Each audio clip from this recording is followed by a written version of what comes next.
Hi, good morning everyone. Welcome to this next topic of a group file in a Linux system. So, this is the file that we are referring to.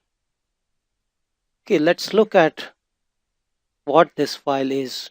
So, this file actually is storing the information about all the groups.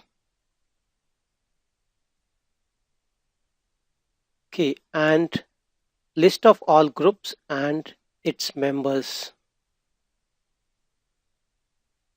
That is, who is a member of a particular group.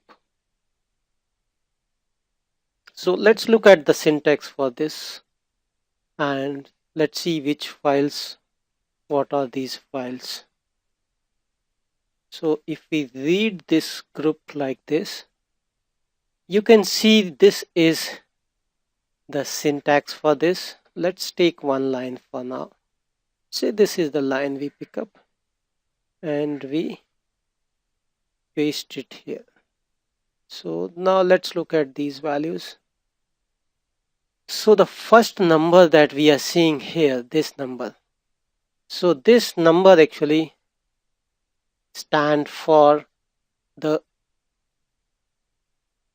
group name. So this is the name of the group.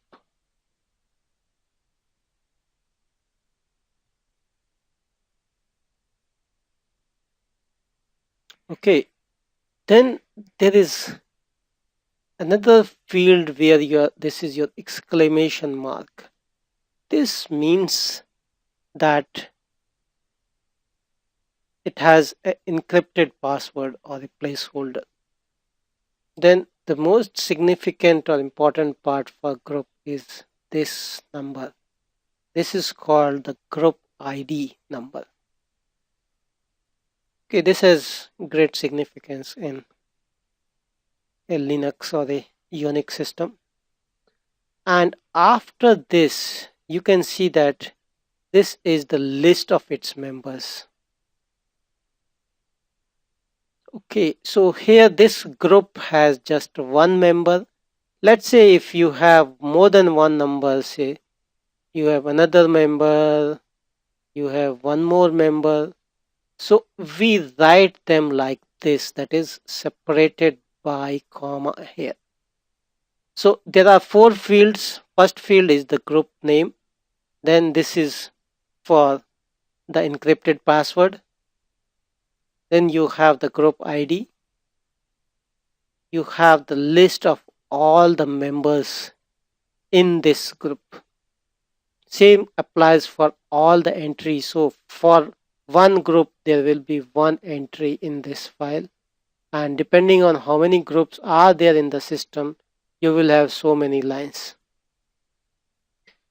Okay.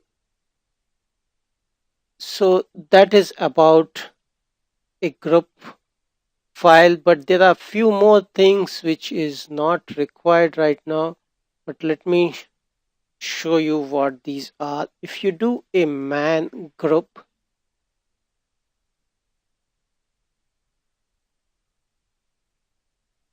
okay,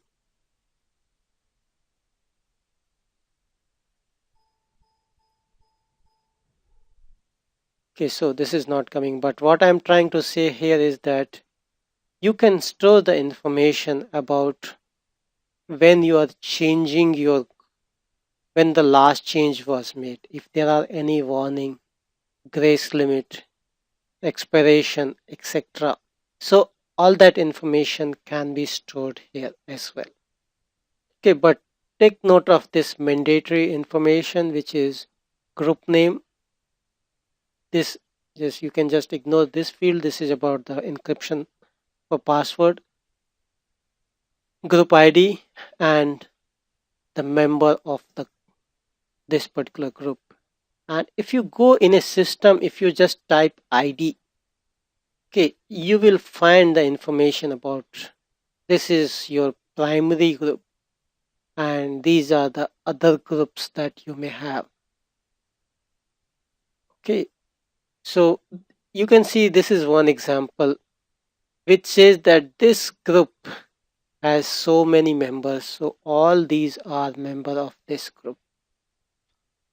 Okay, but apart from this group, let's say that you have, let's say that you log in as say CE2 ADM. Now if you type ID here, see this UID is this, and from where this UID has come, I'll show you. Let's copy, let's take out this field called CE2 ADM from password. So here you can see that this UID has come from here. Okay, this is your main group. Okay, this is the group, and this number has come from, okay, let's grab just this number from a etc group file, and you can see that this number is unique here, and this is the name of that group, and these are members of that group. Okay, so apart from that, this group, this has so many other groups also.